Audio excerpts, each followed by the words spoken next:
Khan studio کے معزز ساتھیوں، السلام علیکم۔ ناظرین، کیا آپ کو معلوم ہے کہ انسان سے پہلے بھی زمین پر کوئی مخلوق آباد تھی؟ اور فرشتوں نے تخلیق آدم علیہ السلام کے وقت اللہ سے یہ کیوں عرض کیا کہ اے رب کائنات، یہ زمین میں فساد اور خون خرابہ پیدا کرے گا؟ اور وہ کون تھا جس نے آدم علیہ السلام کو سجدہ کرنے سے انکار کیا اور اپنے علم اور اپنی انتہائی عبادات کے باوجود مردود ٹھہرا؟ اور یہ مردود آدم اور اولاد آدم کا دشمن کیوں بنا؟ یہی سب کچھ خان اسٹوڈیو کی اس brand new series history of Adam and Iblis کی پہلی قسط ہسٹری آف جنات میں ہم آپ کو بتائیں گے۔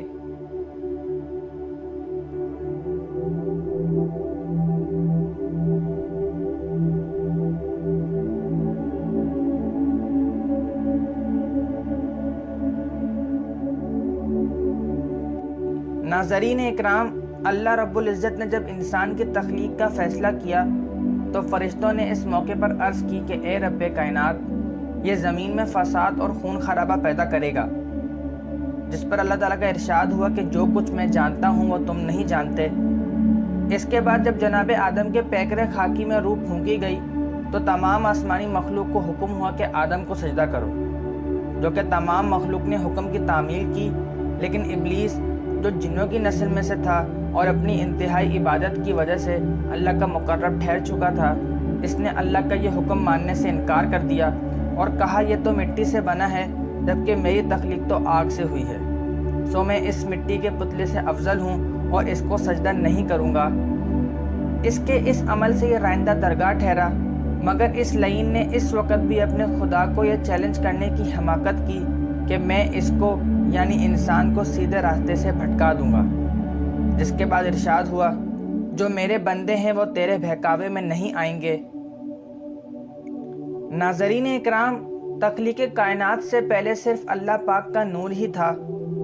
ذات باری تعالیٰ نے اپنے نور سے کچھ حصہ جدا فرمایا اور پھر اس جدا شدہ نور کے مزید دو حصے فرمائے۔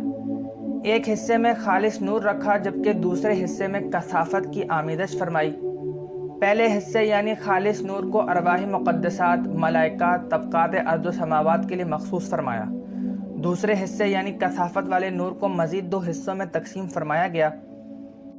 کثافت والے نور کے ایک حصے میں خالص جزو نور تھا جس سے قوم جن کی تخلیق عمل میں آئی۔ چونکہ خالص جزو نور والے حصے میں نار یعنی آگ کا عنصر غالب تھا، اس لیے سرکشی اور نافرمانی جنات کی فطرت میں شامل ہے۔ معزز خواتین و حضرات، قوم جن میں سب سے پہلے تارانوس نامی جن کو تخلیق کیا گیا۔ جس طرح حضرت آدم علیہ السلام کو ابو البشر یعنی انسانوں کا باپ کہا جاتا ہے، اسی طرح تارانوس کو ابو الجن جنوں کا باپ کہا جاتا ہے۔ تارانوس کی تخلیق ابلیس کی تخلیق سے کم و بیش 1,44,000 سال قبل ہوئی۔ ذات باری تعالیٰ نے انہیں شریعت اور احکامات سے نوازا۔ ناظرین، ہمیں کچھ مستند حوالہ تو نہیں ملا جس میں تارانوس کی زوجہ بیگم کا نام یا تخلیق معلوم ہو سکے، البتہ ایک کتاب میں یہ ضرور ملا ہے کہ تارانوس کی روئے زمین پر ایک جن سے مخالف کوئی 300 سال بعد نظر آئی، جس سے تارانوس کی شادی ہوئی اور نسل بڑھتی رہی۔ ایک حیرت انگیز بات تو یہ کہ ان کے ہاں اولاد کی موت نہیں ہوتی تھی اور یوں ان کی قوم ایک کثیر تعداد میں بڑھتی چلی گئی۔ پھر رفتہ رفتہ ان کی سرکش فطرت ناریت رنگ لائی اور یہ قوم سرکشی پر اتر آئی۔ ان کی بدعمالیوں کے سبب جنوں کی تخلیق کے 36,000 سال بعد ایک کثیر تعداد عذاب موت کی نظر کر دی گئی۔ اب روئے زمین پر کہیں کہیں نیک بستیاں باقی تھیں۔ جب ان کی آبادی بڑھی تو ان کی سرکشی بھی بڑھنا شروع ہو گئی۔ انہی نیک بستیوں میں سے چلپانیس نامی عابد جن اور پرہیزگار جنوں کو باقی جنوں کی رہنمائی کے لیے منتخب کیا گیا۔ پرہیزگار جنہوں نے باحکم خدا ان کی رہنمائی کی بھاگ دوڑ سنبھال لی، مگر جس کی فطرت میں ہی سرکشی ہو وہ راہ راست کبھی نہیں آ سکتے۔ چلپانیس نامی جن بھی اپنی قوم سے انتہائی بیزار تھے۔ ان کی قوم کی بدعمالیوں نے عذاب خداوندی کو دعوت دی اور یوں یہ سب بھی فنا کر دیے گئے۔ چلپانیس کے بعد اس اجڑی ہوئی قوم میں ایک نیک اور پارسا جن بلیکا پیدا ہوئے، جو بہت عابد اور زاہد تھے، قوم کی بدعمالیوں پر روتے تھے۔ قدرت نے ان کا انتخاب فرمایا، انہیں احکام الہی پہنچانے کے ساتھ ساتھ بادشاہت بھی عطا کی گئی۔ جنات کی دنیا میں بلیکا کا دور انتہائی اچھا دور کہا جا سکتا ہے۔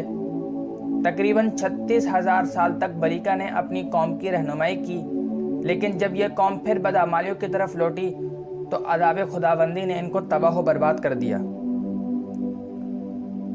ناظرین اکرام، اسی دور میں ابلیس کے والد اور والدہ کی پیدائش ہوئی۔ ابلیس کے باپ کا نام تھا چلیپا، چہرہ ایسے جیسے ببر شیر کا۔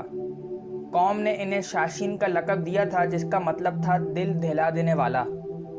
قومی حیثیت کی مناسبت سے انہیں ابو الغوی بھی کہا جاتا تھا۔ ابلیس کی والدہ کا نام تھا نبلیس، جو کہ قوم جنات میں سب سے طاقتور عورت تھی، جو کہ بیک وقت کئی سو جنوں سے اکیلا مقابلہ کر سکتی تھی۔ اس کا چہرہ جیسے فیمیل بھیڑیا کا چہرہ ہوتا ہے۔ ان دونوں کے بارے میں ان کی قوم میں یہ مشہور تھا کہ جس قوم میں چلیپا اور نبلیس ہوں وہ قوم کبھی نہیں ہار سکتی اور کوئی طاقت ان کا مقابلہ نہیں کر سکتی۔ اس قوم کی تباہی اور بربادی کے آخری سالوں میں عزازیل یعنی ابلیس کی چلیپا اور نبلیس کے ہاں پیدائش ہوئی۔ اسی دوران یہ قوم اس حد تک نافرمانیوں میں گر گئی کہ آسمان لرز اٹھا۔ اکثر مورخین لکھتے ہیں کہ جنات آسمان تک، بعض کے نزدیک دوسرے آسمان تک اور بعض کے نزدیک تیسرے آسمان تک پہنچ جاتے تھے اور فرشتوں کے لیے باعث تکلیف بنتے تھے۔ تب ذات باری تعالیٰ نے فرشتوں کی ایک فوج کو ان کو قتل کرنے کے لیے بھیجا کہ عہد اور احکام الہی سے غداری کرنے والوں کو عبرت بنا دیا جائے۔ فرشتوں کی فوج روئے زمین پر آئی تو پہلے تو قوم جنات نے فرشتوں کی فوج سے ڈٹ کر مقابلہ کیا۔ چونکہ یہ ملائکہ تھے اس لیے جنات ان کو شکست نہ دے سکے۔ بہت سی اقوام قتل ہوئیں، کچھ روپوش ہو گئے اور کم عمر جنات کو قیدی بنا لیا گیا۔ ان قیدیوں میں عزازیل یعنی ابلیس بھی شامل تھا۔ روایات میں آتا ہے کہ عزازیل کی عمر اس عذاب کے وقت 282 سال تھی۔ اگر 282 سال کی عمر کو دیکھا جائے تو تعجب ہوتا ہے، مگر جب گزرنے والے ادوار کا ان سے موازنہ کیا جائے تو یقیناً یہ ابلیس کی کم عمری کا دور تھا۔ اس حساب سے یہ بچہ ہی تصور کیا جائے گا۔ بہرحال اس کے بعد ملائکہ نے ابلیس کو تمام تعلیم سکھائی، آسمانی راز، علوم اور ادب و آداب بھی سکھائے۔ یہ ایک مصلحت تھی کہ یہ بہت جلد سیکھتا رہا۔ سیکھنے اور عبادت کرنے کے علاوہ اسے کوئی کام بھی نہیں تھا، یہاں تک کہ اتنا مگن ہو کے سیکھا کہ فرشتے اس کی قابلیت اور عبادت گزاری پر رشک کرتے۔ وقت گزرنے کے ساتھ ساتھ اس کی عزت و توقیر میں اضافہ ہوتا گیا۔ فرشتے اس کے ساتھ رہنے کو باعث فخر سمجھنے لگے۔